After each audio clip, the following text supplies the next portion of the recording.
काय नसलापूरचं प्रकरण आहे ते अजून ताजं आहे तोपर्यंत पुण्यातच आणखीन एक घटना घडली पर्वतीच्या ठिकाणी।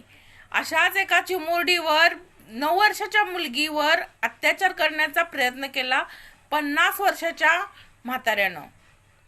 विचार करा, हा माणूस आता पोलिसांच्या ताब्यात दिलाय, पण तो जर परत आणखी बाहेर आला तर नसलापूर सारखं आणखीन एक प्रकरण करायला त्याला वाव मिळेल, संधी मिळेल। आणि ही लोक आज जाऊन बाहेर येऊन हेच धाडस करतात का करतात? कारण त्यांना माहिती आहे कायदा आपलं काहीच बिघडू शकत नाही। अशा लोकांना शिवाजी महाराजांच्या काळात जो कायदा होता असा कायदा आजच्या जागीच त्यांना दगडाने ठेचून ठार मारलं पाहिजे, जेणेकरून त्यांना कळेल दुसरा एखादा जर असा गुन्हा करताना 1000 नाही लाख वेळा त्यांना विचार करायला पाहिजे।